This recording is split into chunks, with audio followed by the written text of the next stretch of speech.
며느리가 말했습니다. 어머니, 이거 다 드세요. 저는 그 잔을 들고 안사돈을 받죠. 사돈이 먼저 드셔요. 그 순간 며느리 얼굴이 하얗게 질렸습니다. 왜 그랬을까요? 지금 이 이야기 어디에서 듣고 계신지 댓글로 남겨주셔도 괜찮습니다. 일원동과 가족 이야기는 끝이 길어서 다음 반전 놓치지 않게 구독으로 남겨두셔도 좋겠습니다. 오늘 이야기도 돈 앞에서 가족이 무너진 이야기입니다. 저는 박순덕, 73살, 초등학교 교사로 35년을 일했고 대치동 아파트에서 혼자 살고 있었습니다. 그 외에 목동 상가 전세 12억, 예금 8억, 남편이 평생 모은 재산이었습니다. 장남 정우진이 재혼한다고 했을 때 저는 기뻤어요. 엄마, 이번엔 정말 좋은 사람 만났어요. 우진이가 그렇게 말했거든요. 새 며느리 한지은, 47살 명품관에서 일했다더군요. 첫인상은 좋았어요. 어머니, 제가 잘 모시겠습니다. 공손하게 인사하는 모습에 마음이 놓였죠. 우진이 부부가 제 집으로 들어온 건 작년 봄이었어요. 어머니 혼자 계시면 위험하잖아요. 지은이가 그렇게 말했죠. 처음 몇 달은 정말 착했어요. 매일 아침 홍삼액 타다 주고 어머니 건강하셔야죠. 그렇게 말하면서요. 그런데 홍삼액 마시고 나면 어지럽고 속이 메스꺼웠어요. 토하고 싶은데 토해지지도 않고 병원 갔더니 의사 선생님이 그러시더라고요. 특별한 이상은 없으신데요. 이상하다 싶었죠. 어느 날 새벽이었어요. 잠이 안 와서 뒤척이다 일어났는데 부엌에서 불빛이 새어 나오더라고요. 살금살금 다가가 봤죠. 문틈으로 들여다보니 며느리 지은이가 냉장고 앞에 서 있었어요. 손에는 제 홍삼액병이 들려 있고 다른 손에는 작은 비닐봉지, 그 안에 하얀 가루가 담겨 있었습니다. 지은이 손이 떨리고 있었어요. 비닐봉지에서 하얀 가루를 조금씩 홍삼액병에 털어넣는 거예요. 한 번, 두 번, 세 번. 그리고는 바닥에 떨어진 가루를 손가락으로 집어 혀로 핫더니 이 정도면 되겠지. 혼잣말하는 소리가 들렸어요. 저는 그 자리에 얼어붙었습니다. 온몸에 소름이 쫙 돋았죠. 며느리가 내 홍삼액에 뭔가를 탄다. 그것도 몰래. 밤중에 급하게 방으로 돌아와 문을 닫았어요. 침대에 앉아 한참을 멍하니 있었죠. 믿을 수가 없었어요. 며느리가 날 죽이려 한다고? 설마 그럴 리가. 하지만 제 눈으로 똑똑히 봤어요. 다음 날 아침, 지은이가 또 홍삼액을 가져왔습니다. 어머니, 아침 드시고 드세요. 웃으면서 건네는데 저는 손이 떨렸어요. 고맙다. 받긴 받았지만 마실 수는 없었죠. 지은이 나간 후 화장실 가서 몰래 버렸어요. 그날부터 홍삼액을 끊었습니다. 신기하게도 어지럼증이 사라졌어요. 속도 편해졌고요. 확실해졌습니다. 그 하얀 가루가 문제였던 거예요. 며느리가 날 병들게 만들고 있었던 겁니다. 왜? 이유는 하나뿐이었어요. 재산, 28억짜리 아파트, 12억 전세금, 8억 예금, 모두 합치면 48억이 넘는 돈. 며느리가 그걸 노린 거죠. 어느 날 경로당 갔을 때였어요. 회장님이신 이해숙 선생님이 제 손을 꼭 잡고 그러시더라고요. 순덕아, 그 며느리 눈빛이 예사롭지 않아. 우리 동네 박씨 집도 며느리한테 당했잖아. 조심해. 그때 전 설마 했었죠. 하지만 해숙 선생님 말이 맞았어요. 며느리는 이미 계획을 세우고 있었던 겁니다. 나를 서서히 죽이는, 그리고 제 재산을 차지하는 그런 무서운 계획을요. 며칠 후였어요. 안사돈 오명숙 씨가 집에 찾아온다고 연락이 왔습니다. 지은이 친어머니죠. 70살인데 딸하고 똑 닮았어요. 전화 통화할 때부터 느낌이 이상했거든요. 사돈, 우리 지은이가 효부라며? 아파트 정말 좋다던데. 돈 냄새를 맡는 목소리였어요. 그날 아침, 지은이가 또 홍삼액을 가져왔습니다. 어머니, 오늘 우리 엄마 오시잖아요. 건강해 보이셔야죠. 웃으면서 건네는데, 저는 그 순간 생각했어요. 오늘이 기회다. 증거를 잡을 수 있는. 그래, 고맙다. 홍삼액을 받아들었죠. 지은이가 돌아서서 나갔어요. 저는 그 홍삼액을 절대 마시지 않았습니다. 거실 테이블 위에 그대로 놔뒀어요. 1시간 후, 안사돈 명숙 씨가 왔습니다. 사돈, 오랜만이에요. 번쩍번쩍한 가방을 들고 집안을 둘러보는 눈빛이 부동산 중개인 같았어요. 아파트 정말 넓네요. 요즘 시세가 얼마예요? 앉자마자 하는 말이 그거였어요. 지은이가 커피를 내왔습니다. 그리고 제 앞에 있던 홍삼액을 쟁반에 함께 올려놨죠. 바로 그때였어요. 저는 침착하게 홍삼액 잔을 들었습니다. 지은이 얼굴에 안도의 빛이 스쳤어요. 하지만 저는 그 잔을 제 입으로 가져가지 않았습니다. 천천히 몸을 돌려 안사돈 명숙 씨 앞으로. 안사돈, 오랜만에 오셨는데 먼저 드세요. 홍삼액 잔을 명숙 씨 앞에 놓았습니다. 그 순간 며느리 지은이 얼굴이 새하얗게 질렸어요. 입술이 파르르 떨렸죠. 어머니. 그냥 어머니가 드세요. 또 타올게요. 황급히 잔을 가로채려 했지만 이미 명숙 씨가 잔을 들고 있었어요. 아이고, 그럼 먼저 받을게요. 고마워요, 사돈. 명숙 씨가 홍삼액을 한 모금 마셨습니다. 지은이가 입술을 질끈 깨물었어요. 저는 그 모습을 똑똑히 봤습니다. 며느리 눈빛에 담긴 공포와 분노를. 30분쯤 지났을까요? 명숙 씨 얼굴이 갑자기 일그러졌어요. 어지러워. 숟가락을 떨어뜨렸습니다. 사돈, 나 좀 이상해. 토할 것 같아.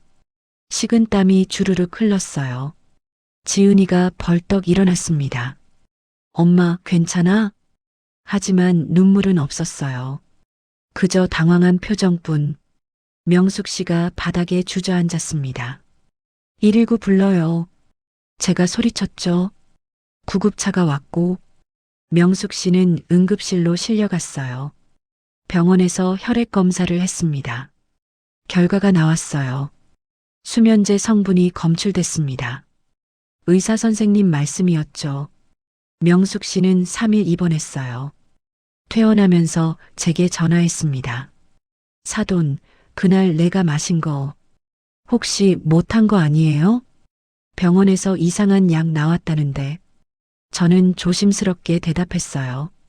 안사돈, 저도 잘 모르겠어요. 며느리가 타준 건데. 전화기 너머로 명숙 씨 숨소리가 거칠어졌습니다. 그날 밤 며느리 방에서 소리가 들렸어요. 전화 통화하는 소리. 저는 복도에 살며시 귀를 기울였습니다. 엄마, 미안해. 내가 실수했어. 지은이 목소리였어요. 명숙 씨 목소리가 들렸습니다. 지은아, 시어머니가 일부러 바꾼 거 아니야? 우리 계획 눈치챈 것 같은데. 아니야, 엄마. 그냥 우연이었어.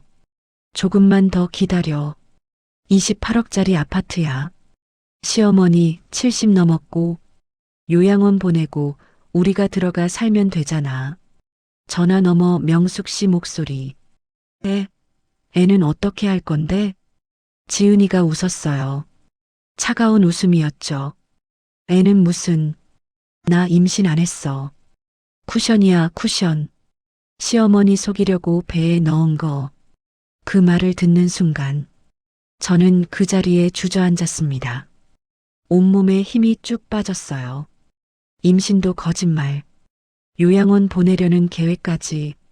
며느리는 처음부터 저를 완전히 제거할 생각이었던 겁니다. 다음 날 며느리와 우진이가 나갔을 때 저는 둘째 아들 민재에게 전화했어요. 민재야, 엄마 좀 도와줘. 지은이가 이상해. 하지만 민재 목소리가 이상했어요. 엄마, 형수님이 그러시던데. 요즘 깜빡깜빡하신데요? 치매 검사 한번 받아보시는 게. 전화를 끊었습니다.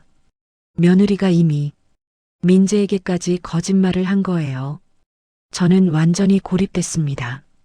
그리고 이틀 후 우진과 지은이가 집에 왔을 때 뒤에 낯선 사람들이 따라왔어요. 흰색 유니폼 입은 두 남자. 어머니, 요양원 체험 다녀오세요. 하루만요. 지은이가 웃으며 말했습니다. 싫어, 난 안 가. 제가 소리쳤지만 두 남자가 제 팔을 잡았어요. 어르신, 진정하세요. 저는 끌려갔습니다. 제 집에서 제 의지와 상관없이 강남의 고급 요양원으로 차 안에서 며느리가 저를 돌아보며 말했어요. 어머니, 거기서 편히 쉬세요. 오래오래. 그 미소가 악마 같았습니다. 요양원 방문이 닫혔습니다. 안에서 잠겨 있었어요. 저는 문을 두드렸죠. 여기 사람 있어요. 문 열어주세요. 하지만 아무도 오지 않았습니다. 창문으로 밖을 내다봤어요. 철조망이 쳐져 있더라고요. 이건 체험이 아니었어요. 감금이었습니다.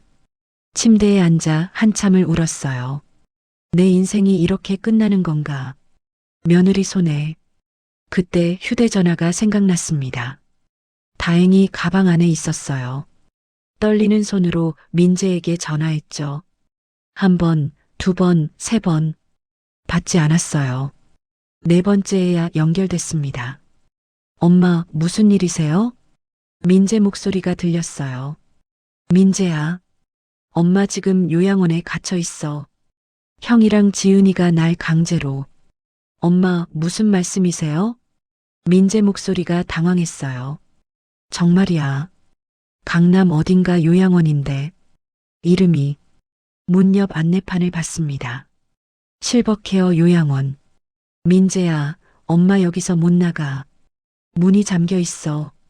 전화 너머 민재가 숨을 크게 들이쉬었어요. 엄마, 30분만 기다리세요. 제가 지금 바로 갈게요. 전화를 끊었습니다. 저는 창가에 앉아 민재를 기다렸어요. 1시간쯤 지났을까요? 복도에서 소란스러운 소리가 들렸습니다. 제 어머니 어디 계십니까? 민재 목소리였어요. 문 열어주세요. 방문이 열렸습니다. 민재가 뛰어들어왔어요. 엄마, 괜찮으세요? 저는 아들을 보자마자 울음이 터졌습니다. 민재야. 민재가 저를 꼭 안아줬어요. 엄마, 이제 괜찮아요. 제가 모시고 나갈게요. 뒤에 정장 입은 남자가 서 있었습니다. 어머님, 저는 김 변호사입니다. 민재님이 저를 불렀습니다. 복도로 나가니 요양원 시설장이 가로막았어요. 보호자 동의 없이는 어르신을 데려가실 수 없습니다. 민재가 단호하게 말했습니다. 제가 보호자입니다. 그리고 우리 어머니는 본인 의사와 상관없이 감금당하셨어요. 지금 당장 나갑니다.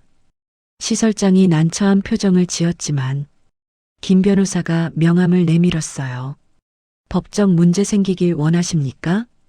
우리는 그렇게 요양원을 나왔습니다. 차 안에서 민재가 제 손을 잡았어요. 엄마, 형수님이 정말 그랬어요? 홍삼에게 약을 탔다고? 저는 고개를 끄덕였습니다. 내 눈으로 똑똑히 봤어. 안사돈도 그거 마시고 쓰러졌고 민재 얼굴이 굳어졌어요. 엄마, 증거가 있어야 해요. 형수님을 잡으려면. 민재야, 엄마가 뭘 어떻게 해. 김 변호사가 끼어들었습니다. CCTV를 설치하시죠. 집 안 곳곳에. 그리고 한 번 더 기회를 주는 겁니다. 약을 타도록. 저는 두려웠어요. 하지만 이게 유일한 방법이었죠. 집에 도착했습니다. 우진과 지은이 놀란 표정으로 나왔어요. 어머니, 어떻게? 지은이 목소리가 떨렸습니다. 내가 왜 못 들어와? 여긴 내 집이야. 민재가 형을 노려봤어요. 형, 이게 뭐 하는 짓이에요? 어머니를 강제로 요양원에? 우진이 변명했습니다. 민재야, 오해야. 엄마 건강 때문에. 건강은 무슨, 감금이잖아요. 그날 밤, 민재와 김 변호사가 집 안 곳곳에 소형 CCTV를 설치했습니다. 부엌, 거실, 복도, 며느리가 모르게. 다음 날, 민재는 일부러 출장 간다고 말했어요. 엄마, 3일 후에 올게요. 그동안 조심하세요. 우진과 지은도 안심한 듯 보였습니다. 이틀째 되는 날 아침, 지은이가 또 홍삼액을 가져왔어요. 어머니, 아침 드세요. 저는 웃으며 받았습니다. 고맙다. 하지만 마시지 않았죠. 지은이 나간 후 홍삼액을 그대로 테이블에 뒀어요. 저녁이 됐습니다. 지은이가 제 방 앞을 지나가며 홍삼액이 그대로인 걸 봤어요. 어머니, 왜 안 드셨어요? 아, 깜빡했네. 지금 마실게. 저는 일부러 천천히 마셨습니다. 지은이 얼굴에 미소가 번졌어요. 그날 밤, 새벽 3시쯤 부엌에서 소리가 났습니다. 저는 일어나지 않았어요. 대신 휴대전화로 민재가 보내준 CCTV 앱을 켰습니다. 화면에 며느리가 보였어요. 냉장고를 열고 제 홍삼액병을 꺼내더니 가방에서 비닐봉지를 꺼냈습니다. 하얀 가루. 지은이가 주변을 살폈어요. 그리고 가루를 홍삼액에 한 숟가락, 두 숟가락 털어 넣었습니다. 이번엔 확실하게 혼잣말이 녹음됐어요. 저는 즉시 민재에게 영상을 보냈습니다. 지금 당장 와. 증거 확보했어. 30분 후 현관문이 열렸어요. 민재와 김 변호사 그리고 경찰관 2명이 들어왔습니다. 지은이가 잠옷 차림으로 나왔어요. 무슨 일이에요? 이 시간에 경찰관이 말했습니다. 한지은 씨 맞으십니까?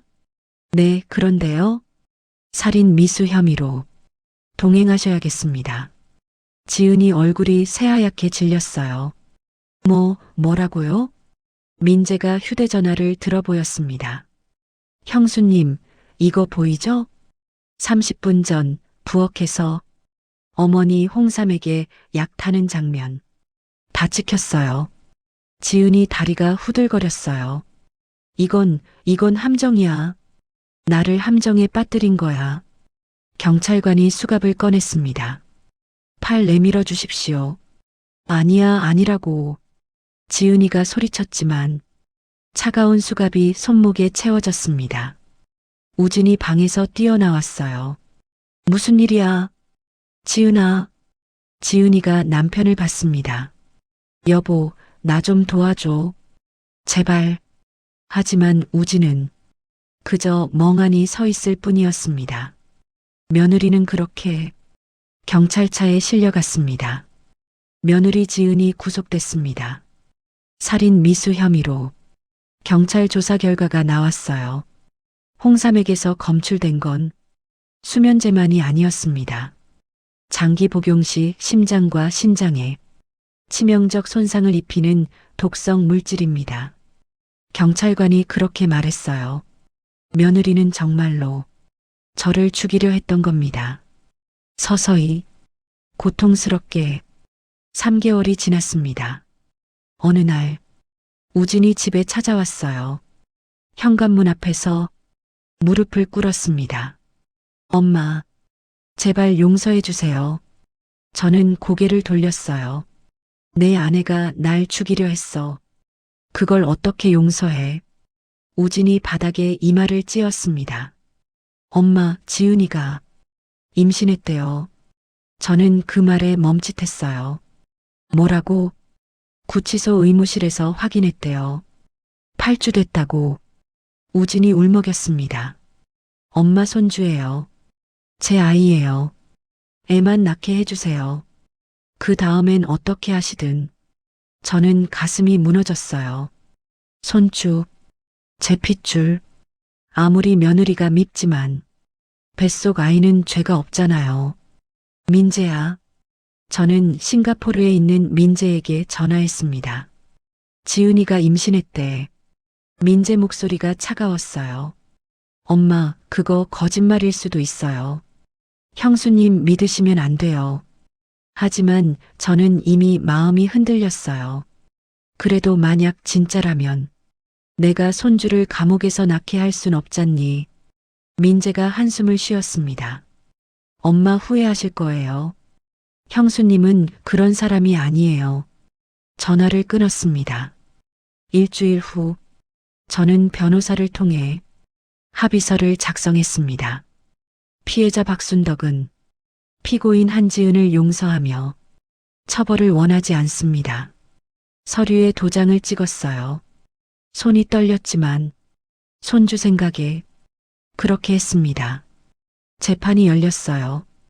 검사가 징역 7년을 구형했지만 합의서 때문에 판사는 집행유예를 선고했습니다. 징역 3년, 집행유예 5년. 지은이가 풀려났어요. 법원 앞에서 지은이가 저에게 다가왔습니다. 어머니, 감사합니다. 배가 불러 있었어요. 정말 임신한 것처럼 보였죠. 아이 잘 낳아라. 그게 마지막이다. 저는 그렇게 말하고 돌아섰어요. 집에 돌아왔습니다. 우진과 지은은 따로 작은 집을 얻어나갔어요. 엄마께 패 끼칠 수 없어요. 지은이가 그렇게 말했죠. 저는 홀가분했습니다. 이제 끝났구나. 2주가 지났어요. 마트 갔다가 ATM기에서 잔액 조회를 했습니다. 예금 8억이 있던 계좌. 화면을 보는 순간 심장이 멎는 줄 알았어요. 잔액 3억, 5억이 사라졌습니다. 급하게 은행으로 뛰어갔어요. 어떻게 된 겁니까? 제 돈이 왜 없어요? 은행원이 조회를 해봤습니다. 고객님, 2주 전에 대출이 실행됐고요. 예금 인출도 있으셨는데요. 대출? 예금 인출? 전 그런 적 없어요. 서류 확인해 보니 며느님께서 대리 신청하셨는데요. 온몸에 소름이 돋았습니다. 지금 당장 CCTV 보여주세요. 영상을 돌렸어요. 화면에 며느리 지은이 나왔습니다.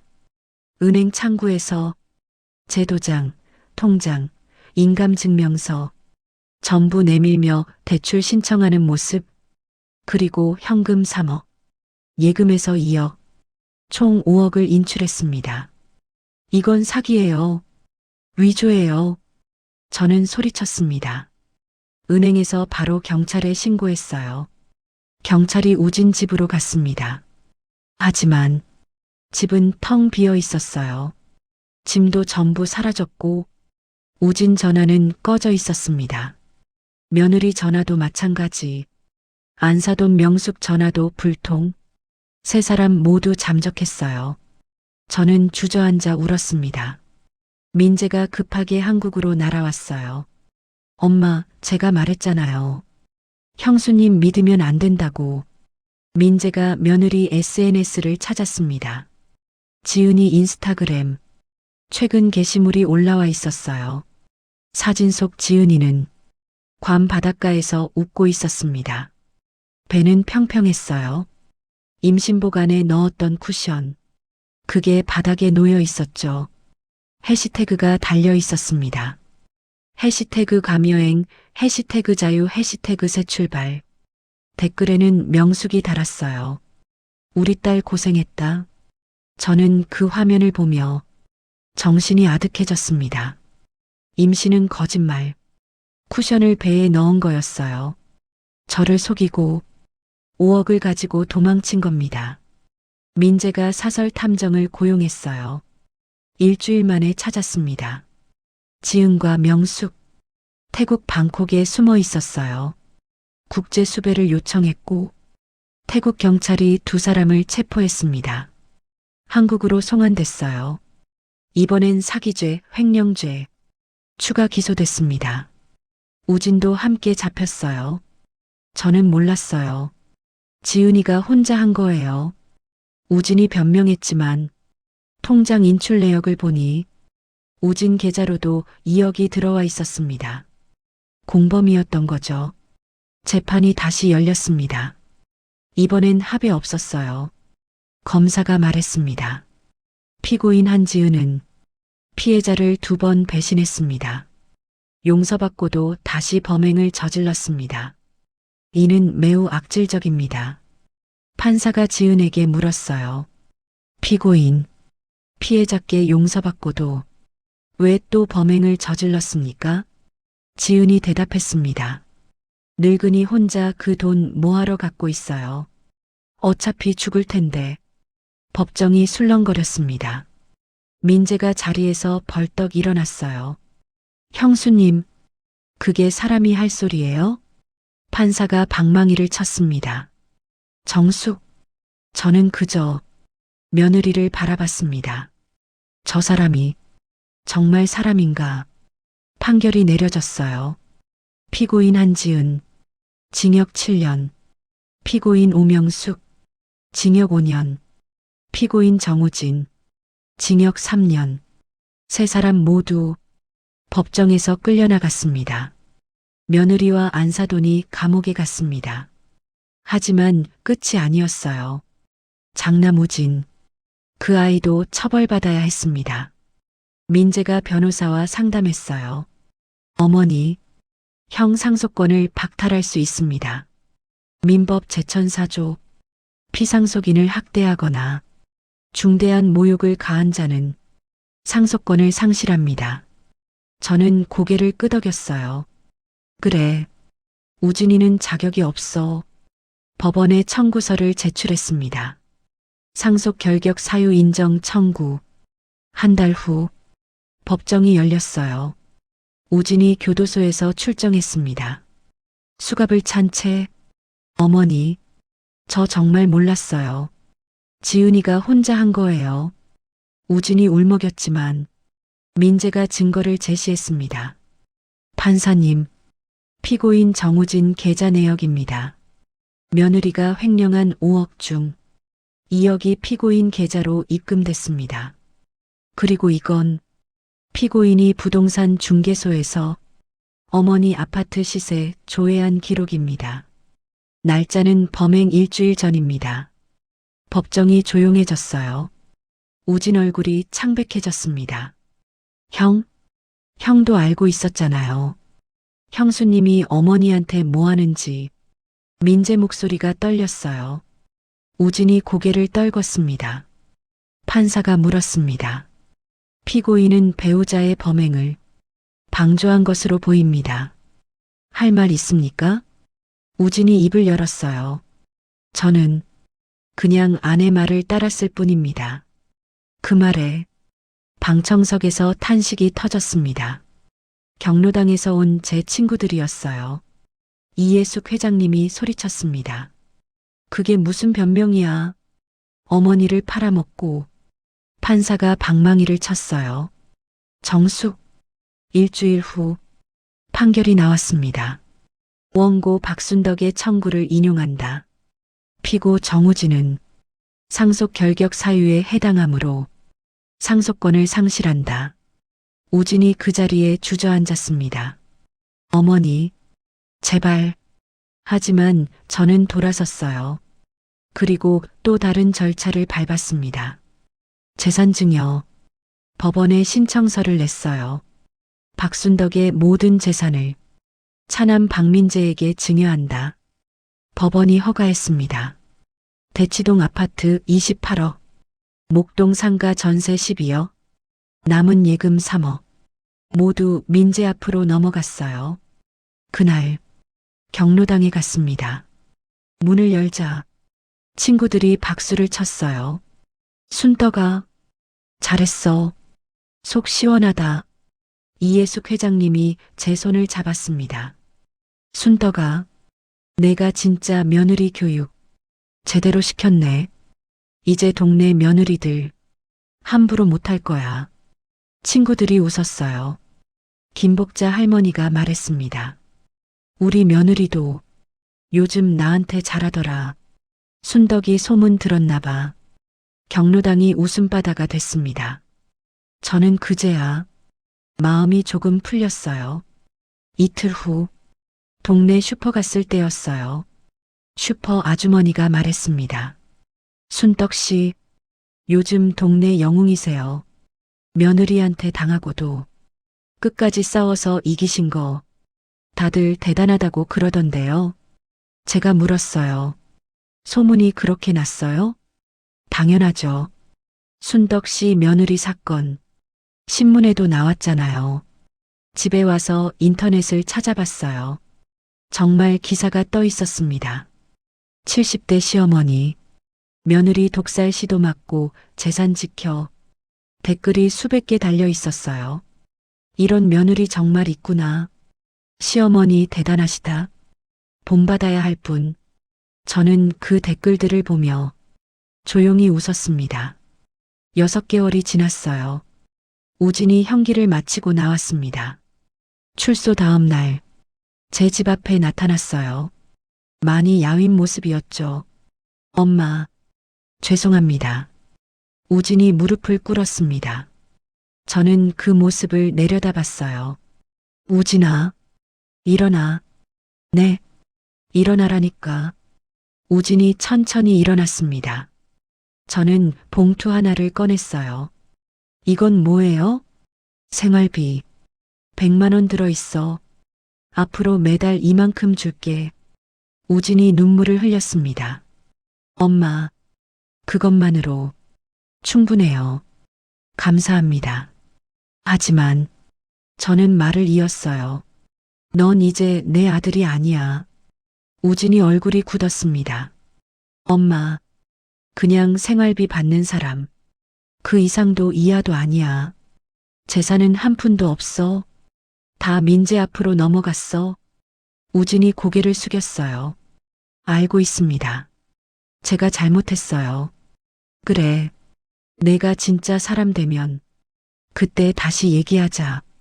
지금은 그냥 가. 우진이 인사하고 돌아섰습니다. 뒷모습이 초라했어요. 하지만 저는 더 이상 가슴 아프지 않았습니다. 그날 저녁, 민재가 전화했어요. 엄마, 형 만났다면서요? 응, 생활비만 주기로 했어. 잘하셨어요. 형은 스스로 일어서야 해요. 그래, 민재야. 응, 고맙다. 엄마 도와줘서. 민재 목소리가 밝아졌습니다. 엄마, 다음 달에 한국 들어가요. 싱가포르 발령 끝났거든요. 정말? 네. 이제 엄마 곁에서 제가 모실게요. 저는 전화기를 쥔 채 한참을 울었습니다. 기쁨의 눈물이었어요. 드디어 진짜 평화가 찾아온 것 같았습니다. 챕터 6 새로운 행복. 2년이 흘렀습니다. 저는 지금 민재네 집 근처 아파트에서 살고 있어요. 대치동 아파트는 팔았습니다. 30억에 매각했죠. 목동 상가도 정리했어요. 이제 돈 걱정은 없었습니다. 민재가 매일 들러요. 엄마, 저녁 드셨어요? 오늘 손주들 데리고 올게요. 민재 두 아들, 9살, 7살. 그 아이들이 할머니 할머니 하며 제 집에 뛰어들어올 때 세상을 다 가진 기분이에요. 할머니, 오늘 학교에서 칭찬받았어요. 그래, 우리 손주 대단하네. 아이들과 저녁을 먹고 함께 TV를 봅니다. 이런 게 행복이구나. 그제야 알았어요. 어느 날 경로당에서 회의가 있었습니다. 순덕 씨, 우리 경로당 건물이 너무 낡았잖아요. 이예숙 회장님이 말했어요. 수리비가 1억 정도 든대요. 근데 구청 예산이 안 나온대. 저는 잠시 생각했습니다. 제가 내겠습니다. 뭐? 1억. 제가 기부할게요. 회장님이 깜짝 놀랐어요. 순덕아, 그게 무슨 말이야? 1억이 어디 작은 돈이야. 괜찮아요.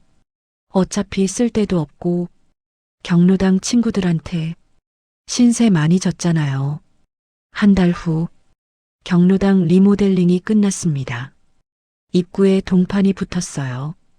기부자 박순덕. 친구들이 박수쳤습니다. 순덕아, 고맙다.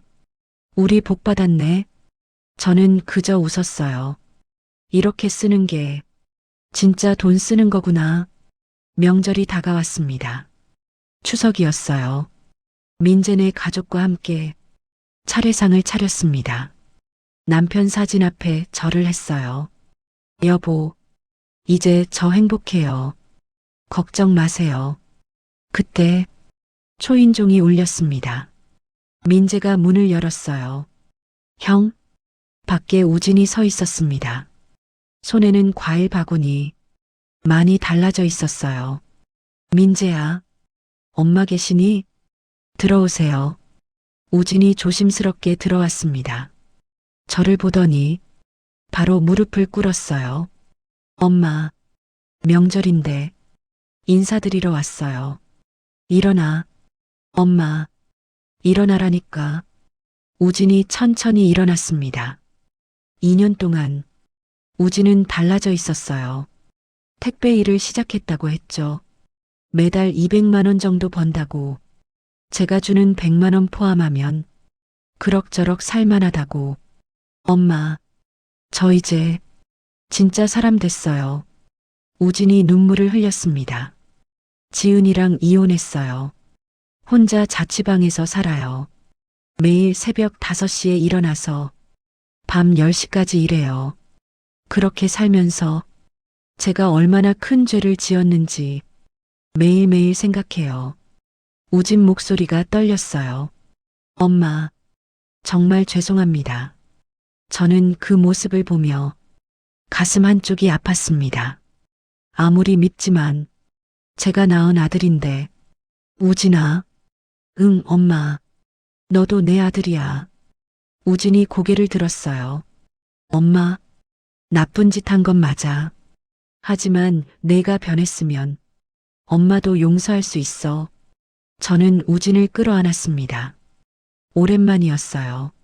아들을 안아보는 게. 우진이 제 품에서 울었습니다. 엄마, 고맙습니다. 제가 꼭 잘 살게요. 민재도 옆에서 눈물을 닦았어요. 형, 이제 제대로 사세요. 그래. 동생아, 고맙다. 그렇게 우리는 함께 차례를 지냈습니다. 오랜만에 온 가족이 모인 명절이었어요. 며칠 후 민재가 제안했습니다. 엄마, 우리 제주도 갈까요? 가족여행. 제주도? 네. 손주들도 가고 싶어 해요. 좋지. 가자. 일주일 후 우리는 제주도에 있었습니다. 푸른 바다가 펼쳐졌어요. 손주들이 해변에서 뛰어놀았습니다. 할머니, 바다 진짜 예뻐요. 저는 벤치에 앉아 그 모습을 바라봤습니다. 민재가 옆에 앉았어요. 엄마, 행복하세요? 응. 지금이 제일 행복해. 내가 있어서, 손주들이 있어서. 민재가 제 손을 잡았습니다. 엄마, 저도 감사해요. 엄마 낳아주셔서, 제 엄마여서. 우리는 한참을 그렇게 앉아 있었어요. 저녁이 됐습니다. 숙소로 돌아와 민재 아내가 저녁을 차렸어요. 어머니, 홍삼액 드릴까요? 그 말에 저는 잠시 멈칫했습니다. 홍삼액, 그 단어가 여전히 조금 무섭더라고요. 하지만, 그래, 고맙다. 며느리가 정성스럽게 홍삼액을 타왔습니다. 저는 그 잔을 받았어요. 그리고 한 모금 마셨죠. 달콤했습니다. 따뜻했어요. 이제는 무섭지 않았습니다. 진짜 가족과 함께니까. 진심이 담긴 홍삼액이니까. 창밖으로 제주 바다가 보였어요. 석양이 지고 있었습니다. 저는 그 풍경을 보며 조용히 중얼거렸어요. 여보, 당신 걱정하지 마세요. 저 이제 정말 행복해요. 홍삼액을 한 모금 더 마셨습니다. 인생은 이렇게 달콤할 수도 있구나. 그렇게 생각했습니다. 가족이란 피보다 진심이 더 중요하다는 것, 돈보다 마음이 더 소중하다는 것, 저는 이제야 알았습니다. 73년을 살아와서 이제야 진짜 행복을 배운 거예요. 손주들 웃음소리가 들립니다. 민재 부부가 웃고 있어요. 저도 함께 웃습니다. 이게 바로 제가 꿈꿨던 노년입니다. 평화롭고 따뜻하고 사랑이 가득한 그런 시간들이요. 오늘도 내일도 저는 행복할 겁니다. 진짜 가족들과 함께 여러분도 소중한 사람들과 행복한 시간 보내시길 바랍니다. 돈보다 중요한 건 결국 사람입니다. 진심입니다. 사랑입니다. 그걸 잊지 마세요. 다음 이야기도 이곳에서 이어집니다. 가족의 진심을 담은 이야기로 여러분을 다시 만날게요. 구독으로 남겨두셔도 좋겠습니다.